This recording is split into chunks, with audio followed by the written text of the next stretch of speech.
Hello, everyone, and welcome back to the Book of Hungry Names, Werewolf the Apocalypse, the Book of Hungry Names. Starting a little bit early today because I don't know how long I'm going to be able to go because I have a little bit of a sore throat today. But yes, hello, welcome back. I think we're at part like 19 or 20 or something because my goodness, this game is long. But it's really fun. I love it a lot. Last time we had very passionate werewolf snugglies. Sexy snugglies with our werewolf boyfriend Podge, and also we're on the search for the origin of the moth things, or where they're coming from. Not necessarily like the origin of where they come from, but why they keep popping up, where their nest is. I don't know, however you want to put it. And apparently it's like what was once a dam or once a river or a lake or something like that, and they're in there. And so we're going to go get him. But first, Melody has a problem where someone is going in, like, I think it's Neo Albion going into the barrows and making mischief. So we have to go deal with that first. Pretty sure. So yeah, let's do it. It's been, and we also have our magic wand. Let's not forget we have our magic wand. Hello, welcome in. Hello. It's been a few weeks of steady investigation since you last called upon the theorist, our magic wand. I can't say it. I don't know how to say it properly, and I can't say it, so I'm just going to say my magic wand. When you evoke its power, a mace like the knight's weapon blazes in your hands, a match for the full moon that rides high in the sky tonight. So we're ready to rock, Podge says, checking his personal arsenal. Just one question. We're at the right place, right? This has to be it, Melody says. Look at the bike trails. She shines a flashlight on the tire tracks in the muddy grass. The Philodox follows the tracks up to a conspicuously new door. Conspicuously. Nin is wandering in the mud between two low hills. Nin, stop getting dirty. Okay, Dad. Elton mutters, barely looking at her as he considers the barrow's obviously new door. Something wrong with the land here, the Galliard says. As you approach, you can see what she means. A seam runs from this barrow towards the cemetery and the temple, a kind of smooth patch in the mud. If the Teufel's Hand, which is the moth things, if the Teufel's Hand is here, maybe its constant intersection with your reality is starting to cause lasting damage. My land, Melody says. One more thing to worry about, Podge says. Look, let's just kill these things and then we can worry about... Podge, I can worry about a bunch of different things at the same time. I promise you, Melody says. God, what a mood. But this is bad. Spatial distortions? That's not something we can heal. I'm not the Starship Enterprise. We need to stop this now. I worry about the land too, Nin says. But aren't we here to cure people? Oh, that's right. That's right. The moth things are like breeding through people. Very alien-esque, which I hate. And so a lot of people are getting sick. Rashes appearing on them. I hate that so much. People did this to themselves, Melody says. Some Victorian doctor messed around with like Tibetan German space warp magic, and then 100 years later, some idiot restarted his project. My only concern for people is making sure we don't accidentally create more wizards. I fucking hate wizards. Wasn't Harmony a wizard? A mage? Does Melody just sort of like rationalize that away or ignore that by calling her an alchemist all the time? Black Tarn and Elton watch the argument with unreadable expressions. That's right, Black Tarn, our old packmate, is also here. And I love her. That fissure is bad news, but we need to focus on finding a cure for the people already infected. I'm picking that one just because me, Huddy, I mean, I have been recently watching the Alien movies because the new one came out. And I forgot how much I deeply, deeply despise not the movies, but the idea of what the aliens do to like biological creatures. I deeply hate that on a very personal level. So yes, I'd like to cure the people. Yes, please. So do I, Nin says. I don't want more people to get sick. And Melody, Elton says, you need to worry about more than our land. I don't think the Teufel's Hand causes delirium, so we can't hide behind that. If people's faces start popping off en masse, we have a tear in the veil that I'm not sure we have the resources to fix. And that means more fucking wizards, Melody snarls. Okay, let's go. Podge carefully examines the door. No wiring, he says. This is just like a door you'd buy at Home Depot with a normal lock. He waits for you to deal with it. You run your thumb over the lock until Raccoon pops it, then open the door. Thank you, Raccoon. You're the best. Clearly she was a thin blood the whole time. Yeah, I know. I mean, Wasn't Harmony, like, the way that they talk about Harmony, obviously we never met her because she's dead, but the way they talk about Harmony, she was very clearly a mage, a will worker of some kind, right? Or even just like a hedge wizard. You know, she wasn't like a full-on awakened mage. You're in an oblong room full of plastic crates next to a spare bicycle. This is like a whole laboratory, Melody says, sweeping her flashlight around to illuminate the contents of the plastic crates. This looks like biomedical waste, used syringes, empty saline bags, other trash you recognize from Gorski Manor, which, by the way, our boss is infected. The air smells like dry blood and cleaning solution. Melody steps forward, but then Nin pulls her back into the shadows and waves for everyone to extinguish their lights. In the pale moonlight that filters in from the open door, you see an insectoid shape appear, expand, and drift along the ceiling. Then it disappears. That wasn't a larva. That was the moth-like protrusion of the elder Teufelshund. We'll have to be careful, Nin whispers. It knows something is here, but I don't think it can see in the dark any better than we can. I think someone might be guiding or limiting its activities here, Elton says. Look. Elton's pen light snaps back on to illuminate a mandala like the one the Rosemary Street antiquarian showed you. Tibetan, unless I miss my guess, Elton says, but this one is a French woodcut. He illuminates a freestanding wooden plaque that depicts some kind of dragon or familiar spirit. Melody's flashlight glitters off a painted wooden statue of a wisdom king from esoteric Japanese Buddhism. They're set up in a special way, Nin says, like they move when our lights shine through them. She's right. The hollows in the freestanding woodcut and in some of the other statues make strange shapes on the walls as you move. You could almost imagine them as part of a mechanism, but it would take you hours and more light to figure it all out, time you don't have. If we can find where most of the Teufelshand's limbs are, Podge whispers, like a central nest, I might be able to burn enough of its hands that we can get rid of it. Force it to let go of our world and fall away into whatever freaky extra-dimensional abyss birthed it. A sound plan, Elton says, but let's not destroy everything here. I want a cure, not to do this again in 6 months. And I want to know who continued Dr. Vandegrift's research, Melody says. I want to have a long, difficult talk with them. Why does this say 0? Why does this say 0? Does that mean I wouldn't be able to do it? Is that why it says 0? Look at this sentence. Especially with Owl's help, I'm the most clever one here. I have to pick this because it is demonstrably, it is a demonstrably untrue statement, but I love that Sierra believes it. So I have to pick this one. The rest of you stay back. I scout ahead, focusing my awareness on any mundane or supernatural threats. Hysterical. Melody organizes the other Garu in a defensive position near the entrance, with Podge ready to draw a map based on your reconnaissance and the others ready to kill anything that looks like trouble. You trust your instincts as you wander. You don't know the exact layout here, but you saw the entire barrow and you expect everything is contained up there since it's hard to build down in a swamp. Mandalas and cutouts are everywhere, leaning against corners or forgotten in dead-end rooms. No threats so far, though, so the plan is to wander around until you can find something dangerous enough that you need 4 more werewolves to get rid of it. After about an hour, you've explored almost every room in this strange laboratory. As you expected, everything is inside the mound, and there's only a single story. Rooms closer to the center of the rectangular mound have raised ceilings, but no second level. There's definitely something off about the dimensions, and it's not the familiar corrosion of the umbra that Banes cause. It has to be the Teufelshand. It's distorting the space in here. Not enough to cause any sort of... Whoa. Oh, Escher, like MC Escher. Escher-esque, bigger on the inside than the outside effects to the rooms, but the angles don't add up.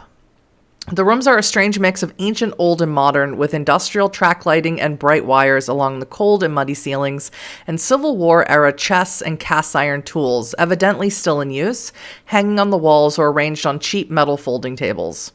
Wall niches and faded carvings reveal this barrow's original role in holding the heroic dead, though you don't see any corpses, only the occasional scrap of funerary offering tossed aside to make room for 19th century tools or 21st century electronics. The desecration fills you with a cold rage. Melody is a few rooms back. She must be furious. A shifting protrusion of gray flesh in midair, the Teufel's hand on guard. You wait in the shadows until it slides out of the room, disappearing from your reality just in front of a mandala-covered wall. Freaking out. The bad angles... The bad angles lead you away from a room near the center of the facility, which you've decided to explore last with backup. After checking in on the others, they're fine. You decide that your next stop will be an unexplored room close to the east wall. Oh, my nose. A painted fluorescent line on the ground takes you right to your target in the east corner of the barrow, where Black Tarn saw a heavily secured door in a shared office space. Is a shared office space with a secondary exit, worm-eaten wood, antique desks covered in laptops, and an armory. You count about a dozen cops. You recognize Sergeant Hoop. Your partner died of this moth thing disease, by the way. And some of the others look familiar, and you think they're all locals. Black Tarn and I will deal with the cops if there's trouble, Melody says, and make sure they don't reach their weapons. They have sidearms, but Melody is talking about the locker full of the modified M16s you first saw at Everlight HQ. That's a lot of humans, but if Melody comes from one direction and Black Tarn from the other in their Krynos forms, you give them basically no chance of reaching those rifles. Great. 3 Garu follow you past more mandalas like the one the antiquarian showed you to the last major area you haven't explored. Awesome. Fire is always an answer. I mean, it is. Let's just light this place up. One last map check reveals that only the central area remains. That assumes no tunnels that lead down below the waterline into the lightless grave muck of the barrows. I mean, we can't, right? Because it's like a sacred place or whatever, and Melody would be really mad and she'd never talk to us again. But I'm like, this is awful. This is so awful. It's the worst part of the story for me. For me personally. I'd rather have like all the WTF arcs than this. Empty niches line the walls. Signs warn you away from the central chamber. You pass beneath warning, cognito hazard, and alert, no entry without D-level optical equipment, to a large rectangular room full of books and machines. It's illuminated by light strips on the walls and ground, as the ceiling is unavailable for use. Fuck is this? Podge whispers, looking up. Oh god. They cover the ceiling. They're like cocoons or glistening bubbles on oil-slicked water, or like crystals that flow into one another, following a pattern you can't understand. Or maybe they're not hanging down, but rather you're looking up into the night sky of another world, at involutions as unfamiliar to you as the white clouds of Earth would be to someone who had lived her whole life underground. The sight is so alarming that even you, familiar with using all your 5 of your senses, only notice the smell of rot when Nin starts to whine. Ignoring the drone of the flies, you see that this is not just an animal's nest.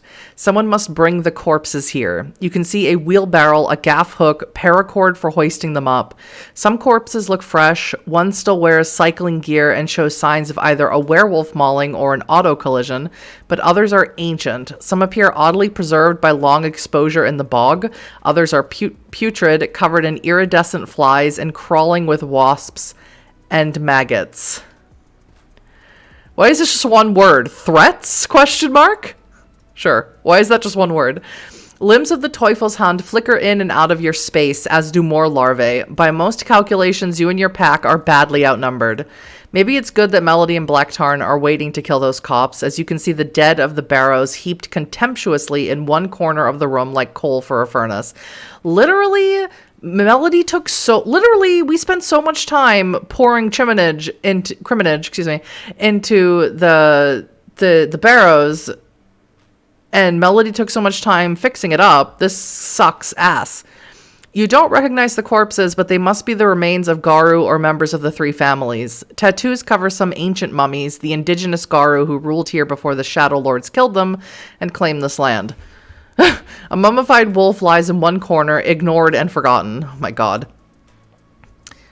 Cannibalism is a strange sacrament, a weak voice says. It must always remain a sin, for in sin are we truly brought together. A fraternity of murder, a conspiracy of perversion. Initiation is always an atrocity, or it is no initiation at all.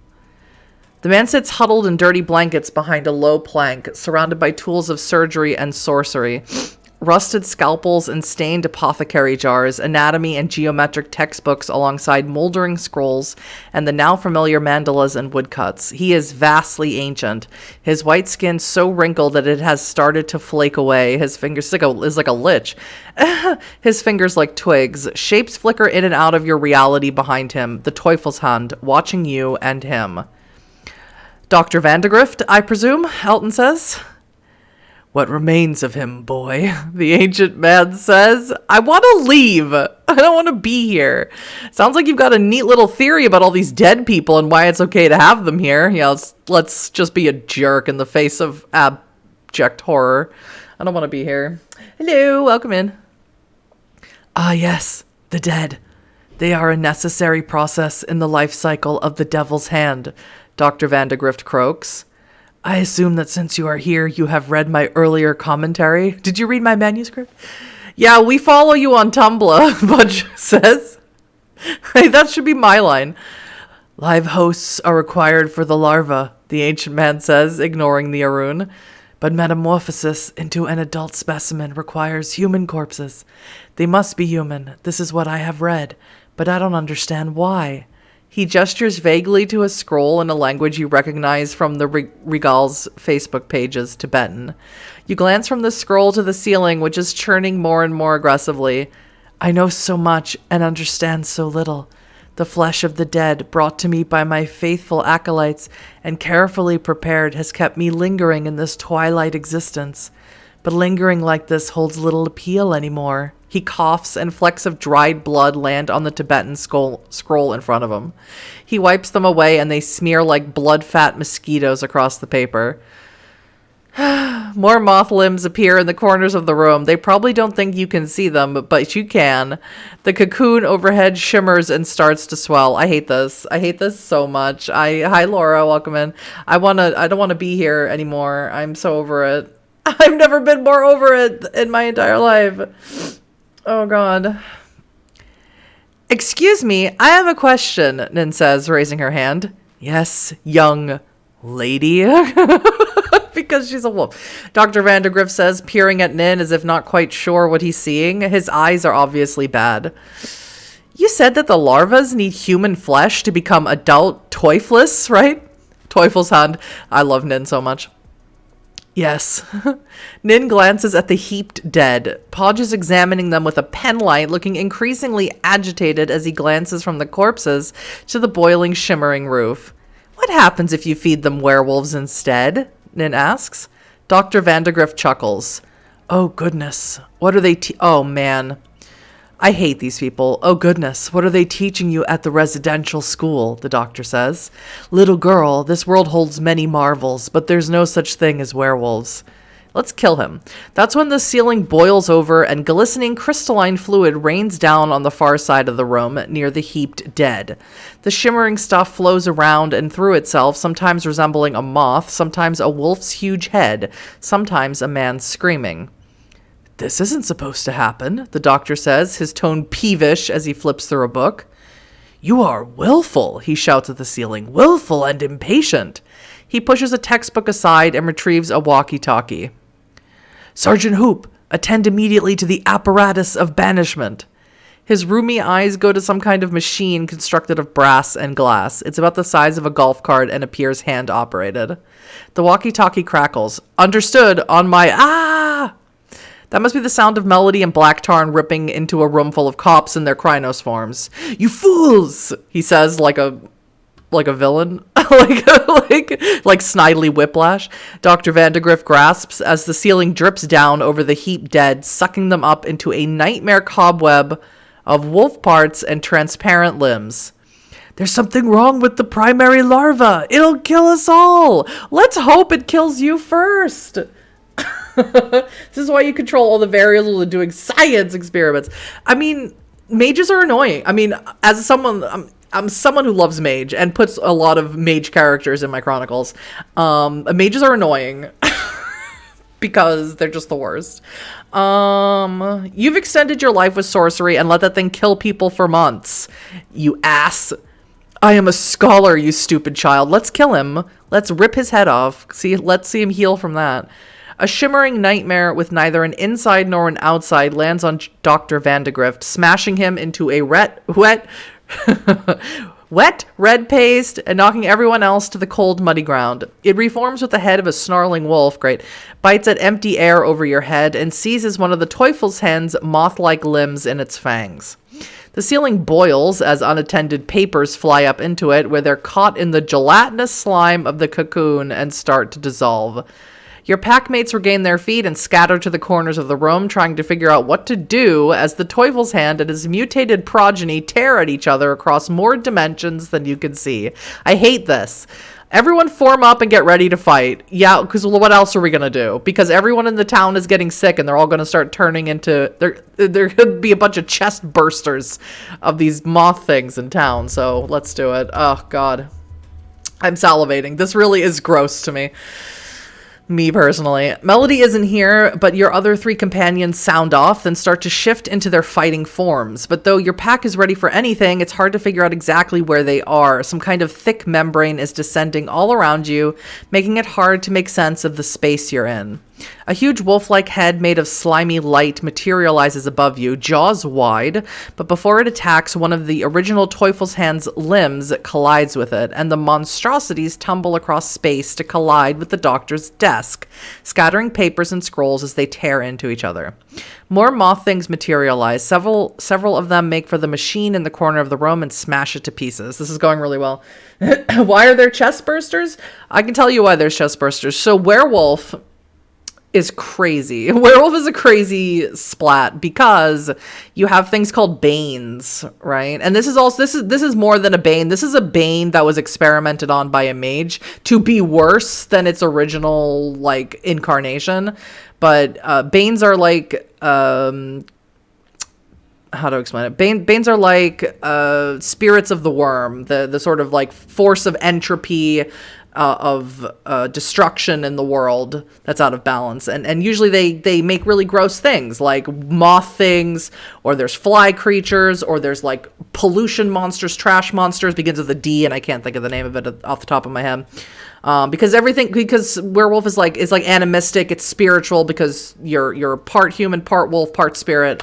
So there's lots of stuff like this. And plus there's the Umbra, so then you're talking about multi-dimensions as well. So it's just, werewolf is wild. I love it. It's super wild. Hi, Fenris, welcome in. Oh, God. Okay. Podge pulls out a pistol, realizes it won't do much, and then a pipe bomb and realizes it might do too much. Nin shifts into her hispo form and hurls herself against the newborn nightmare, biting through extra-dimensional wolf-shaped meat. 11 bolt flashes out of your reality, and you hear one of the Teufelshands, or maybe it's Teufelshanden. Okay. If you're gonna do German, now, Händen, brauchst du Umlaut, Händen. It needs to be 2 dots above the A. That would make it plural. Teufelshänden. You really weren't ready for the plurality of this situation, chattering as 2 of its limbs burn and blacken. A third tries to seize Elton, but he rolls under a lab bench. God, how do I kill them? Owl, aid me! Okay. All right. First, let's change. I don't know how much rage I have. You grit your teeth and feel your mouth fill with blood as your spine breaks, elongates, grows heavy and strong as your flesh weaves itself back together. Awesome. With the desk obliterated. Ooh. How much rage do I have? I got 2 rage. I shift into my Krynos form and kill every Teufelshand fragment that gets within reach. I could do that. With the desk obliterated, is there any other source of information on the Teufelshand and how to cure its infection? Yeah, no, that one. Because I can't deal. I'm not going to be able to finish this game if I have to deal with chest bursters. Or they're not bursting from the chest like Alien. They're bursting from the face, which I'm not sure if that's better or not. There's a bookshelf behind the ruined desk, but it's so full that you'd have to sort the useful information from the useless very quickly. I'm smart, aren't I? I have 1 intelligence, which would require quick wits and some familiarity with medical science. There's also a plastic chest full of notes that might... Wait, no, the plastic chest full of notes just tumbled upward and disappeared out of your universe. Dope. So you only have 1 option, the bookshelf. I gotta try. Because I'm going to have a real bad time if I'm going to be running through this town, killing moth thing infected people. Here we go. Your eyes scan the spines, checking for anything that might promise a cure. Even if your allies can kill both these monsters, the infection is still out there. Parasitism and the human body, good, in it goes. Mathematical models for non-standard epidemics, good, grab that. Unlabeled notebooks full of half-translated Tibetan texts about the moth from the stars, yes, absolutely. A wolf-headed thing tries to grab you. You turn and kick it as hard as you can so it floats towards Nin, who immediately jumps on it and bites it to death. Thank you, Nin. 3 more books and you're absolutely loaded. Though it's hard to see, flames are spreading. Your allies are killing with mechanical efficiency. The air is screaming. Another wolf thing slams you to the ground, but before it can open its mouth, Podge steps forward and shoots it in half with his shotgun. That's my boyfriend. You hear a terrified howl as the newborn monster loses its last limb. It tumbles, screaming into the cosmic void beyond your reality, into the outer darkness, and is lost. But the elder monster still remains, and it's fleeing. You can imagine it crawling hand over hand through room after room of this laboratory. Don't like that. Like a man climbing a ladder. You regain your feet as flames spread and conjure your mace as you turn to confront the last moth-shaped limb, but it shrinks and disappears before you can reach it. Well, that was a waste of a shift. A few seconds passed, silence except the crackle of flame. It's over, but the ceiling still churns, and then part of it inverts, so it no longer looks like a window, and you see it more like a boiling cocoon. The glassy material pools onto the ground and spreads. It has the consistency of maple syrup. I don't like that. When it's like a real material and not like a hole in space. The whole room shifts and lurches.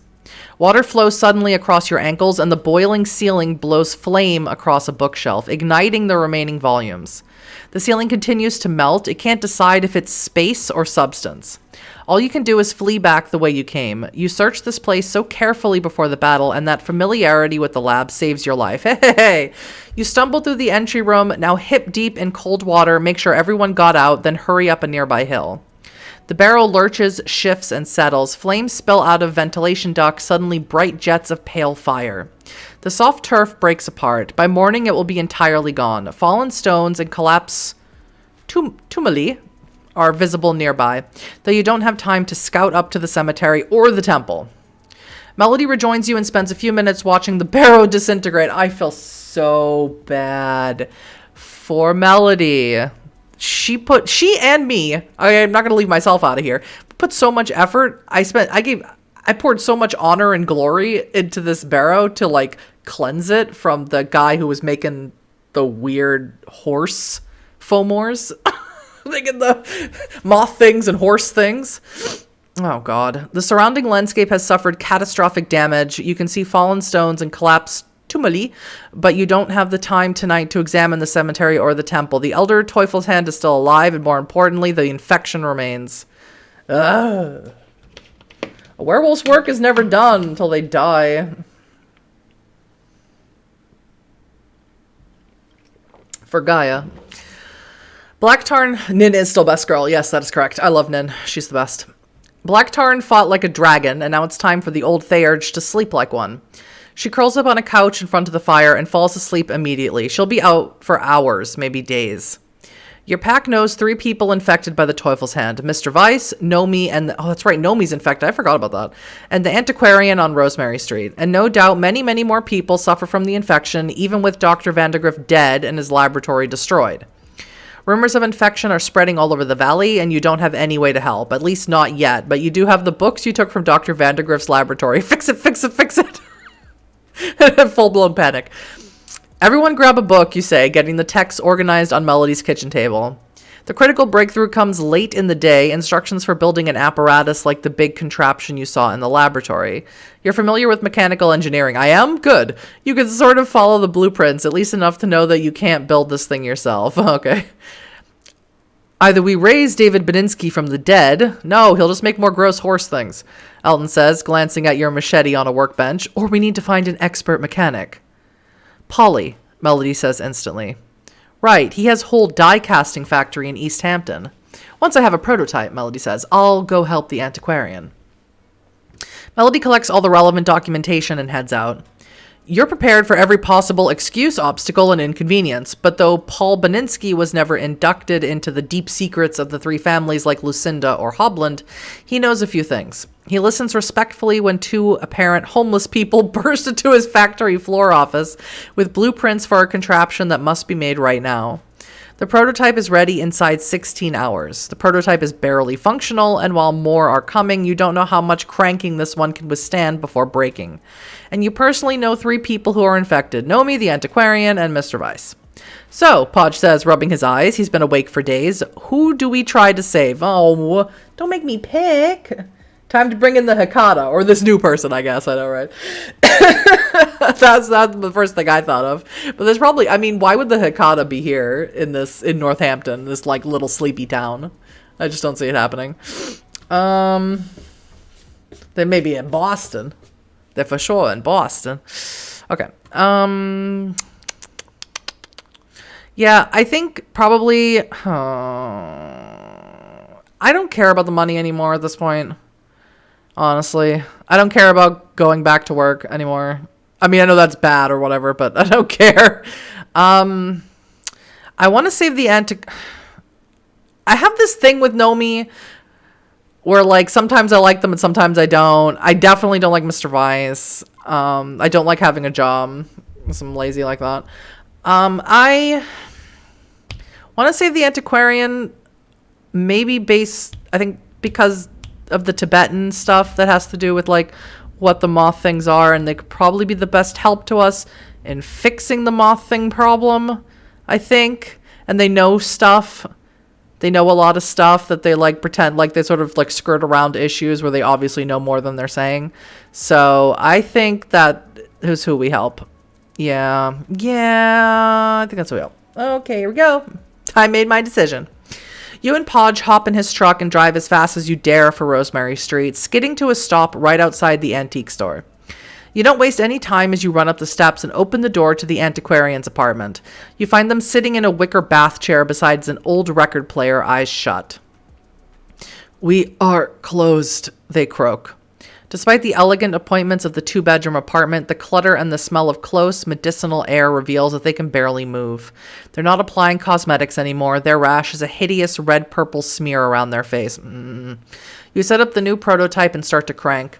The antiquarian says nothing until they suddenly gasp in surprise. "Just that easy," Podge says. "Sierra, you're a Oh, great. The prototype grinds to a painful halt. You think it's jammed, and you don't know how to fix it. Instead, you check the antiquarian. The red line is gone, leaving a faint rash and a thin white line. It's still fading, even though you stopped, so it'll probably vanish completely after a few days of healing. How did you... Actually, no, I'm content to let this remain one of my life's mysteries," the antique seller says. "Thank you." You head back outside where Podge checks his texts. "Shit," he says. "What? Nomi is dead." Oh, God. Too sus for their own good. I mean, I'm not weeping over Nomi or Mr. Weiss dying. I know that sounds bad.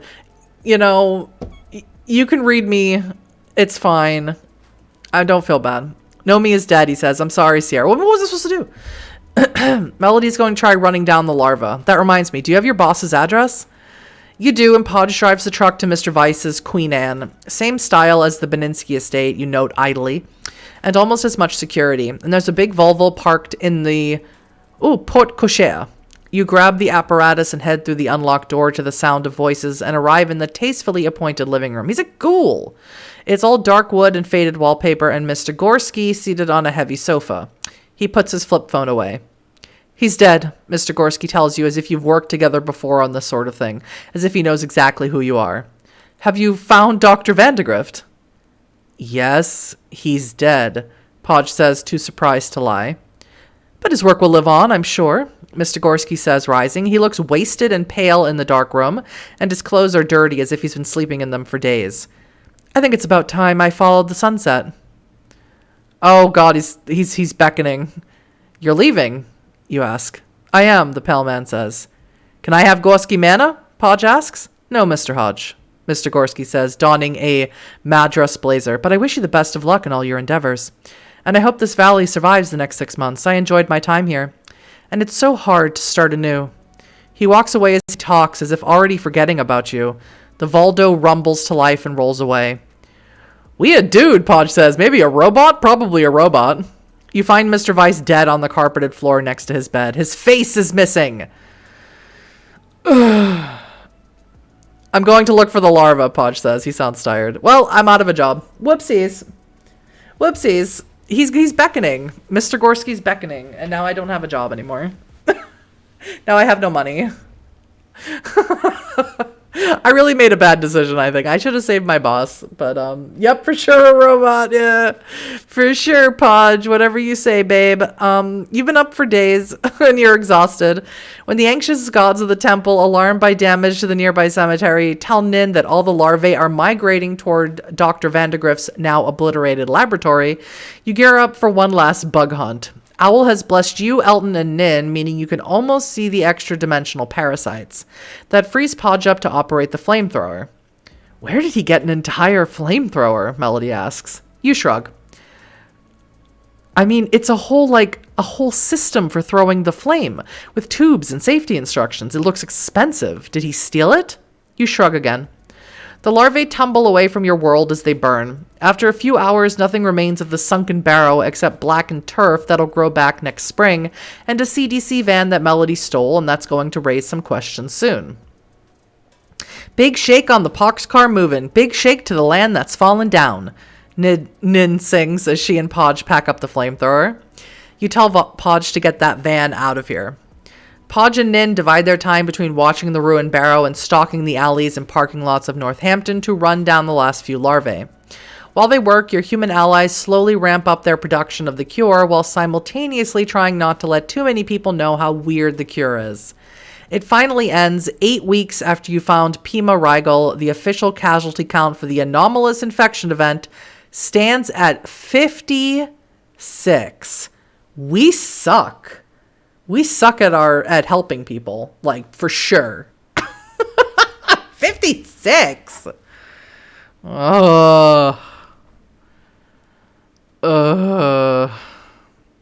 Just 56 larvae running around.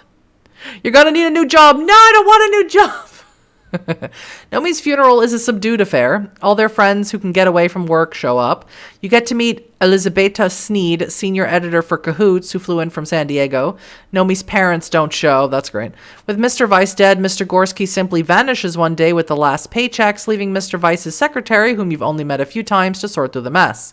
Apparently, she fails to sort through the mess, as when you show up for work one morning, you see state police leading her away in handcuffs, while a local news anchor broadcasts horror at the retirement home. You get the hell out before anyone points a camera or microphone your way. Gorski Manor shuts down later that day, and the building is condemned later that week, which is sort of insulting. You and Ernesto did as good a job as you could manage. 2 weeks later, there's another scandal as 4 Alzheimer's patients who were set to be transferred to a facility in Hartford got forgotten. They died locked in a used storage in Hadley. There's just no angle I can look at this to feel good about myself. You keep your head down so no one traces anything back to you. Ernesto at least gets a job at the middle school. He tries to help you out, but he can't swing another position for you given your patchy employment record. You're going to need a new job. Yeah. Sierra is Gaia's deadliest weasel, not Gaia's Dr. Weasel. Boy, I'm sure not. The week after the infection officially ends isn't any easier. Oh, good. For one thing, you keep returning to the thought that you need a new job after what happened, but it's more than that. Ever since you learned about it, you were never really convinced that protecting the veil was your job. How is that the responsibility of werewolves? The delirium mostly covers up after your activities, and if protecting the veil is such a big deal, shouldn't the men in black exist? But apparently they don't, so Melody dragoons you into covering up the truth. The anomalous... Well, what are you talking about? Did no one tell them? I mean, I understand that you're like big bad werewolves. Did no one tell you about the Second Inquisition? No one tell you about the Society of Leopold? Because they have some nasty shit that can mess with even werewolves, okay? The anomalous infection event, or the jigsaw plague, as Cahoots names it, especially doesn't feel like your job. The Teufel's hand isn't a bane, and Dr. Vandegrift wasn't a Fomor, nor the sort of mortal troublemaker who got his hands on umbral magic and damned himself trying to command spirits. Nonetheless, neither Giselle nor the ghost of Casimir Lubiask wants to step up, so you and Black Tarn, who has handled cover-ups before, work to cover up what happened and try to minimize the sort of cascade event that Melody fears. One human learning the truth of the Umbra and teaching 5 more who teach 5 more, each generation going increasingly insane as the delirium chews through their brain. But it looks like you've got it mostly under control. That just leaves all the other problems. The men in black exist, they're just sad. Yeah.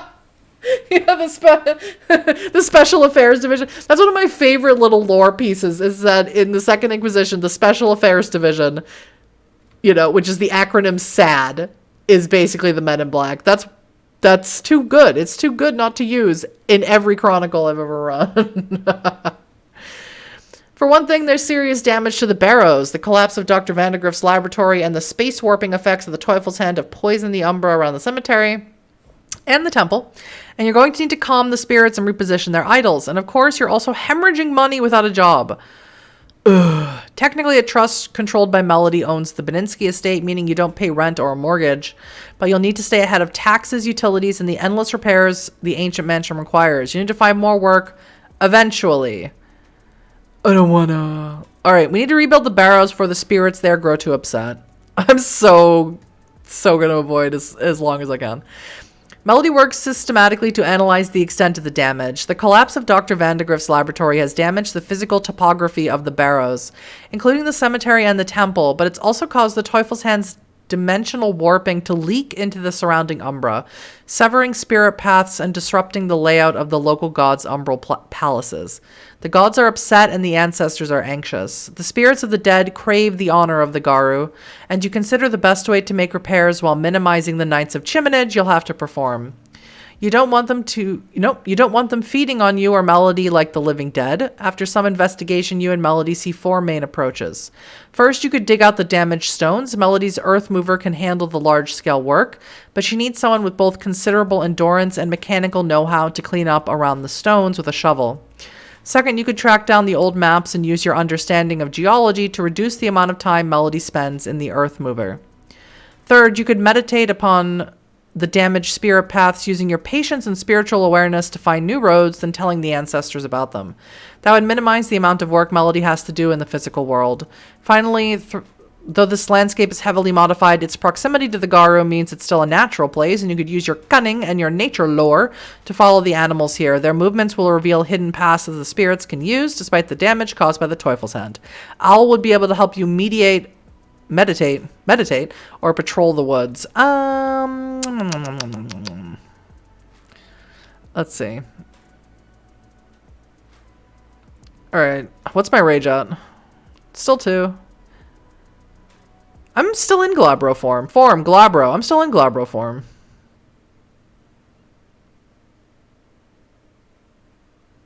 I'm still in Glabro form, so I'm just going to say I get to work repositioning the standing stones with a shovel. It's gruesome, exhausting work handling the excavation. The ancestors and spirits are vain and greedy, so hungry for chiminage that the rituals soon exhaust your spiritual power, and Melody has to take over. But despite the difficulties, the barrows are more or less fully recovered, and the powers of the land rest easy again.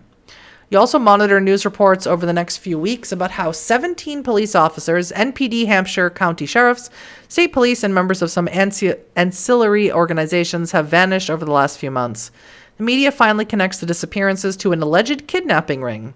That scrutiny triggers even more resignations, both among the police and among municipal politicians and bureaucrats, everyone from a junior high vice principal to the director of a wastewater treatment plant.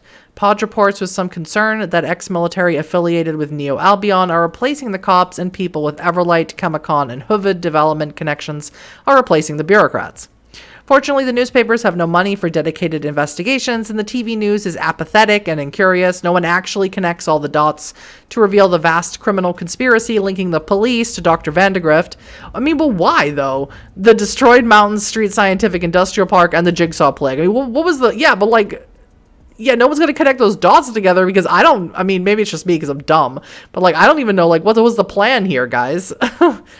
A few weeks after the death of Dr. Vandegrift and the new wolf-limbed Teufelshand, as the leaves start to lose their vibrancy and fall to the flagstones of Pulaski Park, where you're enjoying a dishonestly acquired yakitori stick, you think of everything you've accomplished. Dr. Vandegrift is dead, his laboratory destroyed, the jigsaw plague ended. GRC Media is a pitiful hulk, churning out AI-written propaganda for an audience of no one.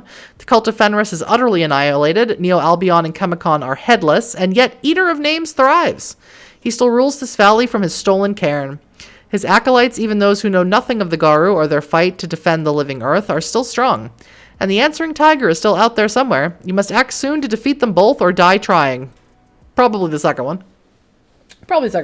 You know, the good news, we made it through the moth thing chapter without hurting our pack, unless I missed it. Stack. Yeah, we didn't. Nobody got hurt. Nobody got hurt this time, okay? And then, you know why? Because I didn't fight.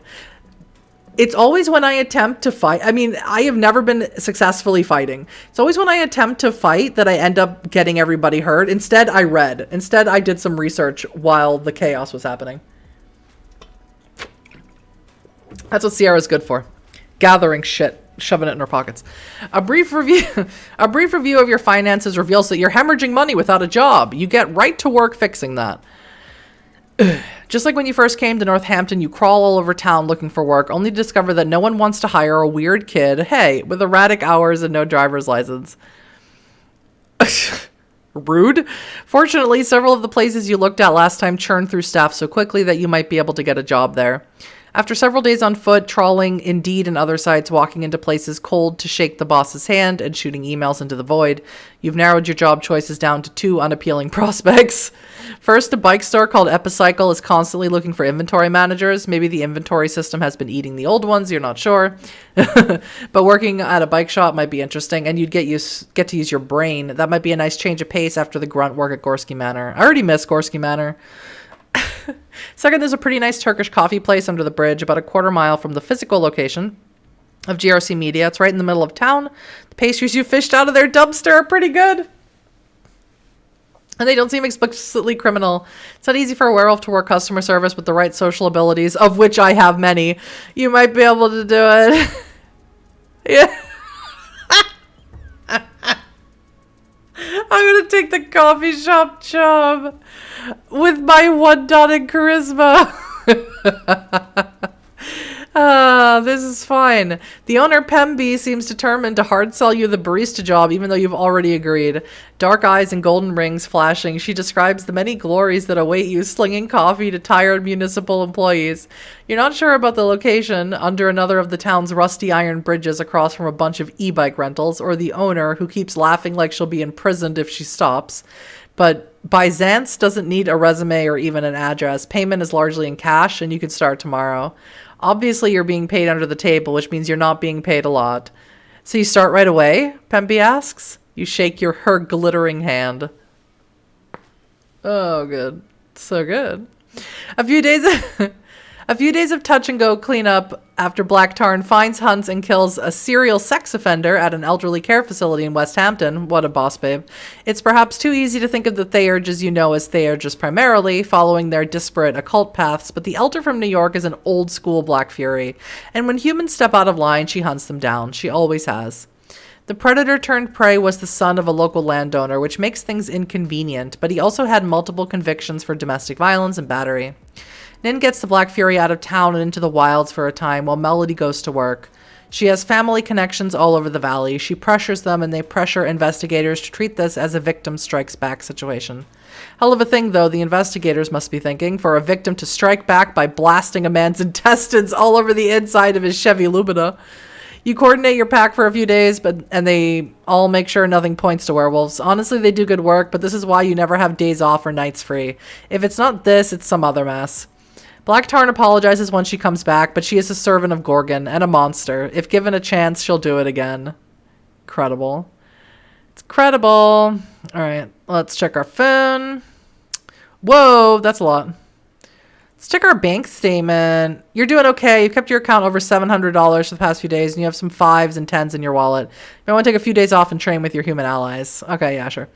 Whoa, look at all this stuff. Deadly chemical release at Chemicon plant claims 8 lives. MassLive.com, blah, blah, blah. Holyoke. On Saturday, 8 workers at the Chemicon plant in Holyoke tragically lost their lives, and 5 more have been hospitalized after a deadly chemical release. Chemicon has not revealed the nature of the chemical release. Okay, or if it poses a risk to nearby communities, citing the recent agreements between the expanded Provincial Council of Northampton, they need a better name, and a consortium of local companies that includes Chemicon. They have turned over all media interaction to the private security company Neo Albion, which has declined to comment. Neo Albion has already turned away teams from the Environmental Protection Agency and the Massachusetts Department of Environmental Protection. The Hampton County Sheriff's Office is currently helping Neo Albion restrict access to the site and is in a standoff with Mass DEP agents. The Mayor's Office of Holyoke has issued no comment about the deaths, the standoff, or by what terms the expanded Provincial Council is allowed to exercise authority over a Holyoke chemical plant. Chemicon has been involved in multiple environmental and regulatory scandals since its founding in 1963. It's a confused article as the journalists can't seem to decide what's more alarming, the dead workers, the private security company refusing environmental officers access, or why Chemicon has operated with impunity for so long.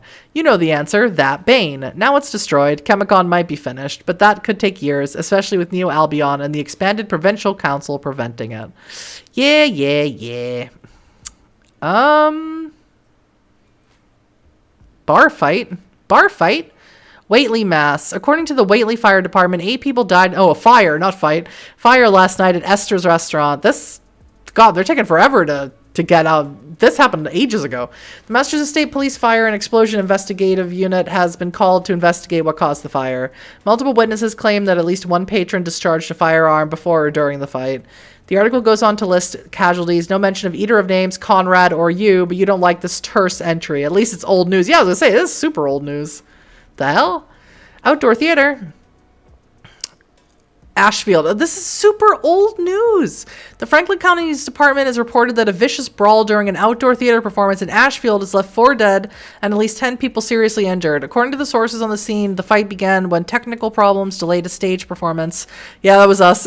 Escalating when one performer stabbed another with a utility knife. That was us. And ended with multiple stabbing and gunshot wounds. The nature of the play is still unknown, with witnesses giving contradictory reports. Ashfield police have made 2 arrests and have not released the names of those in custody. Among the dead are Elijah Ware, oh, so sad, a mechanic in Ashfield. There's a bit more confused speculation, but nothing's solid. Why? What? This is so old. He's so old. Mother-daughter team. When Daphne Clear and her Daphne has a daughter? When Daphne Clear and her daughter Endicott Harriman opened a green media advisory company in the middle of Washington, D.C., few thought they could succeed in convincing Georgetown to begin a long-resisted move to renewable energy. But thanks to endowments from Raytheon and Chemicon International, the unlikely duo, you skim the article, but it seems like Daphne Clear has landed on your feet. You wonder if there are any werewolves in D.C. who want to deal with her because she's out of your territory now. Okay, so that's just letting us know that she's in D.C. I didn't she had a daughter. Did that ever come up? I don't think so. I'm pretty sure that never came up. Old messages get reinstated by an update or something? I have no idea, because I checked the phone before we went to find the moth things, and there was nothing in my cairn, so dunno. Oh no, the Connecticut River as well. This is old, super old news. According to the Massachusetts Department of Environmental Protection's new Provisional Oversight Committee, there's no evidence of chemical spill in the Connecticut River. But there's like weird umbral shit going on there. At a news conference late Sunday afternoon, state officials said they had not found any contamination in the Pioneer Valley's water supply, and that there would be no disruption of municipal services. Rumors have circulated since Thursday that a spill at Chemicon in Holyoke affected the Connecticut River, and teachers and administrators at Northampton High School have claimed that their water is no longer potable. Hampshire County Sheriff's Department investigated this claim with the help of the Provincial Oversight Committee, found no evidence to support the claim, and arrested 4 teachers for interfering with ongoing investigation. Yeah. That makes sense. God, despite the Oversight Committee's confidence in their findings, a run on bottled water has affected local stores.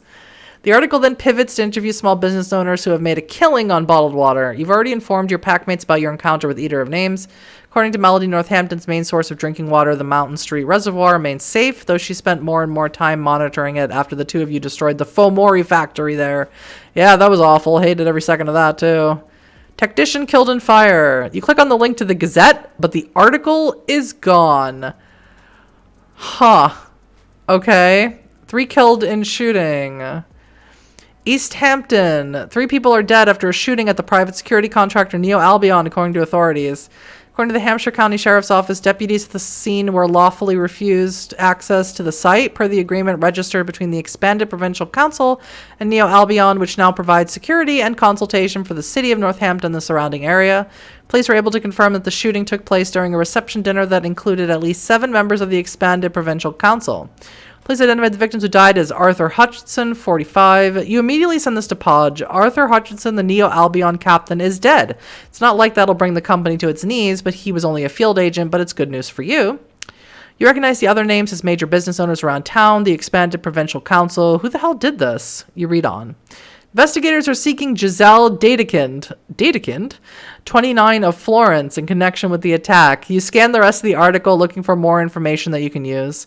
You don't see any leads, but just the fact that someone mentioned Neo Albion in a newspaper is important. You sort of thought NA would always be a ghost, but the attack must have disrupted their intelligence operations and allowed an article to slip through. Podge texts as you read. Trying to find out more about the labyrinth, but obviously there's not a lot online. Some stuff about Casimir Lubiask, but this is Elton's field, not mine. But I think Giselle used the cult of Fenris to get at this labyrinth. I bet that was her whole plan from the beginning.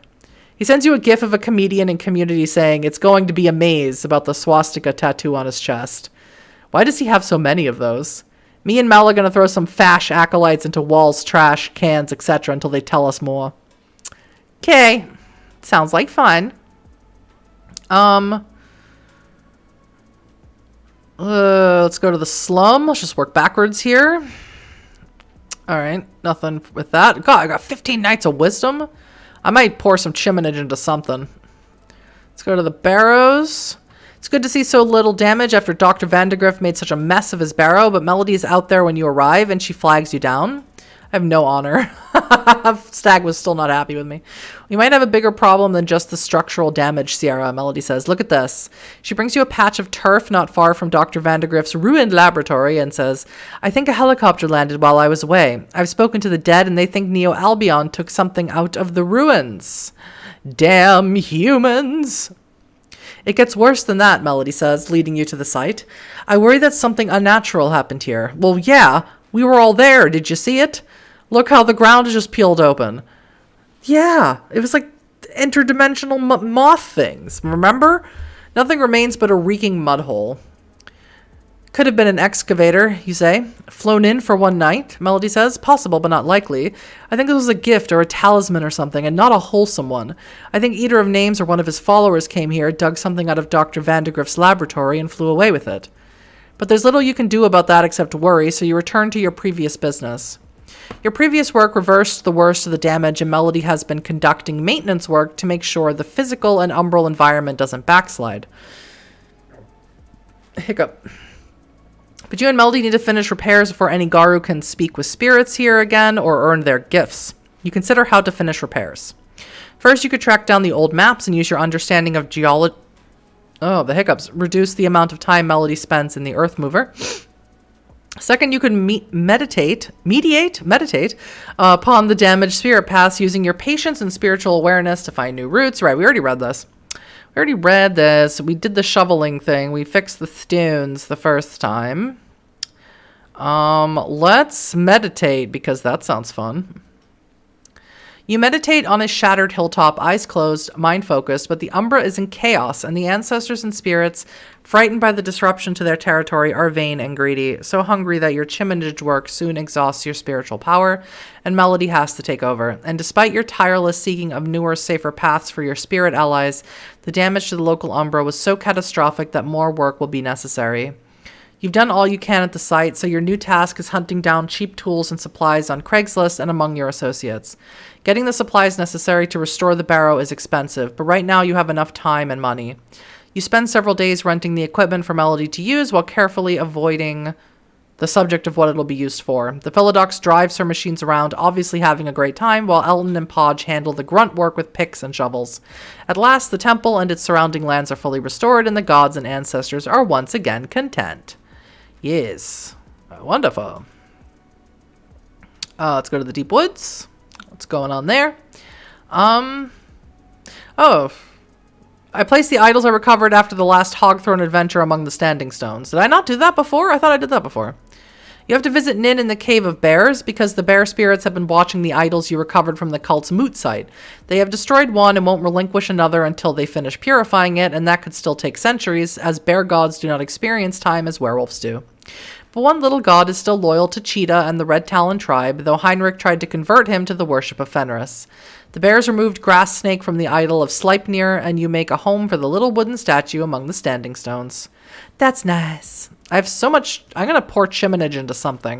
I'm going to pour Chiminage into the slum, I think, because I got 15.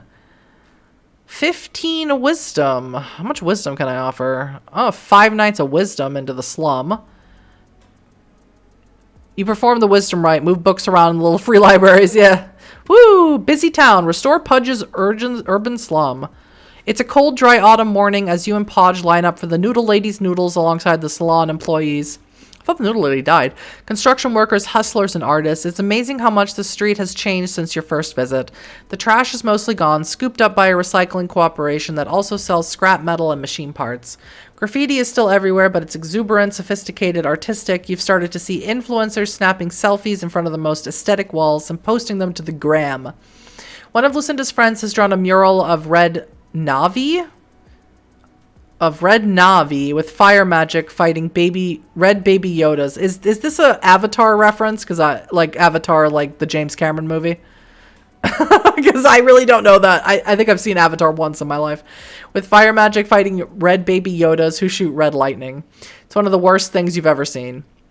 I don't watch I've seen all the Star Wars movies, I think. But also, I don't watch a lot of Star Wars stuff either. I'm a fake nerd. There are more restaurants open beside the Turfside Diner too. In addition to the Ghost Kitchens and the Noodle Lady, there's an Ethiopian place. I love Ethiopian food. And a jerk chicken pit, neither with any internet footprint. Podge has been so busy deflecting the cops and securing limited zoning rights, but most of this is either illegal or so legally murky that no one really knows what's going on. So I guess now it either goes two ways, Podge says as he watches Rosemary Street receive an actual street sign. Either the pigs come back and burn the street down to the foundations, he slurps his noodles, or developers find this place, rent goes to $3,000 a month for a one-bedroom, and everyone flees except bankers and trust fund kids. That's possible, but there's a magic to Rosemary Street now, literally and visibly to your wolf eyes, in the form of spirits of art and civilization dancing in the corner of your vision. And now they might be strong enough to fight back against the forces that smother, corrupt, or obliterate places like this. That's nice. That's nice. Let's go to the barrow. Let's pour some... I can't pour any Chiminage into the barrows. Let's pour some shit into the deep woods. I can't. All right. Because I already did it. I already did one, so I can't do anymore. All right, cool. Let's go to Lucinda. Let's see. We've got 9 free days. Should we up our intelligence? I think so. I think we want to up our intelligence a little bit, right? We need 10 days for our dexterity to get full dexterity. Yeah, let's do our intelligence again. Yes. That's fun. I only got 3. I don't know if I can get anything at Hoblin's. Ooh. Subterfuge? Intimidation?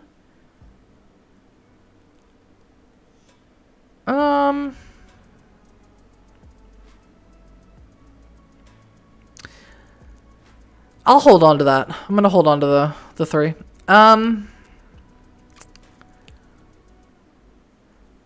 Okay, it's time to scout the cairn. Let's do that. Since you accidentally reach stats, the other Garu have gotten as close as they can to the old cairn site without drawing attention. Working singly or in groups, they've taken GPS readings, no spatial warps, sketched maps, they conform with computer analysis of the site, and monitored guard patrols, aggressive, and protester activity, volatile. But no one has pushed far enough to see what's become of the cairn itself. It's time to see the holy site with your own eyes. You and Nin head to Elton's flat because security is lax after 3 nights without any serious protests, and trucks have stopped moving in and out of the stats facility for at least a week. And it's a new moon. The magic wand is a cloak of shadows. My magic wand. Did Stats eat the cairn? Nin asks, picking at her dinner. Ever since the Jigsaw Plague, Elton has been using an archaic slide projector for his lessons. He taps the area of the map where the cairn itself is located. We think so, but we need to get closer, he says. I got you some Polaroid cameras in case your phone glitches out. But only one of us should go to show her the way, Podge says. How did you two get into my flat? Elton cries. We smelled French fries, Melody says, which doesn't exactly explain how they got through Elton's wards. Melody, Elton says, you're constantly saying that Garou shouldn't congregate without ritual to control their actions, and here you are. If you stop talking, you could be eating French fries too, Melody says as she eats French fries. Werewolves always eating always makes me laugh. After they've eaten all the French fries and pie they found in the refrigerator and a loaf of bread and a stick of butter, the other Garou go over infiltration plans, but it's mostly a matter of who you trust most if things go wrong at the cairn site. You pick up a picture from Elton's mantle. It shows Greynail and Holds the Dawn, leaders of the Silverfangs and Shadow Lords respectively, at the cairn. It's a sepia grain photo though their clothing places them in the 2000s. Maybe digital cameras didn't work at the cairn site. You can't see much beyond them. An enormous red oak with its bark covered in glyphs, wooden paths that lead over mossy ground, trees that have been grown and shaped carefully over decades or centuries to keep the barrier between worlds thin, the shadow of a stone idol. That's probably all gone now, or maybe there's a parody of it still there, created by the answering tiger.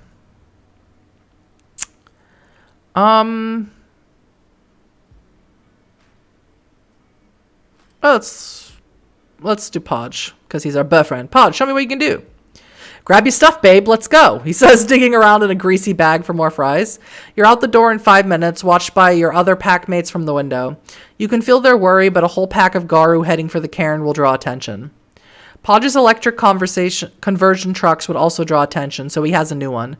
You climb into the Ratley pickup. Stolen, you ask? Of course not, Podge says. I gotta keep a low profile. The money I used to pay for it was stolen, of course. Of course. You reach the Veterans Hospital in 10 minutes. From there, it's a short and now familiar walk through the cold woods to the security perimeter around Stats. There's a semi-permanent protest camp near the east entrance, but even the most dedicated protesters have gone home for the night. Fortunately, Black Tarn is there in her lupus form watching the perimeter. Her scouting here and in the Umbra has been invaluable. Podge has made this trek a dozen times and spent hours analyzing the data everyone has already brought back. To your alarm, Podge takes you right through Stats, but it's quiet in the evening. The false street's empty, and he's memorized all the camera locations along King Street. The false King Street, like the real one, is one of those ugly American stroads full of car dealerships and fast food joints, and the plentiful parking lots make it easy to move fast. These were the sacred lands around the cairn once. You still see tree stumps scattered here and there around the false city. For a moment, you see the land as it was, an old red spruce swamp with an especially tangled understory and treacherous mossy ground cover. On slightly higher ground, red maples still holding onto their leaves. Stone and wooden paths running through the muddy, icy landscape, but it's not really there. It's just that picture you saw at Elton's flat. There is a great void ahead, not the stillness at the heart of a sacred circle, but a tangled hole in the world, the heart of the cairn. It's in Stats' version of the Hotel Northampton, a cheap-looking wood and brick mock-up next to a fake 7-Eleven. Hungry werewolves can get past any ward. Yeah, that's for sure. Nothing can come between a werewolf and a buffet. The lights are on and you can see that the place crawls with both guards and ordinary personnel. Regular humans performing the Black Spiral Dancers' work here in the very heart of Broadbrook territory. Podge pulls you back into the shadows just as a big jeep pulls around front. Eater of Names steps out. All right, so I'm going to stop right here because I said I'm a little sick today and my voice is totally dead. But I'm going to be back right here tomorrow where obviously we're going to run into fucking Eater of Names as if we haven't dealt with enough with moth things and infections and friends dying and everything going wrong. I'm going to stop right here. Sorry, it was a little short today. And I'll be back tomorrow for more Book of Hungry Names. And I hope I finish this. I finish this before September. But, I'm really trying. I swear. Thank you so much, everybody. And I will see you tomorrow. We're getting close to the end. Good. Not that I don't love it, but this has been a lot of parts. I'm losing steam. Okay, bye, everybody.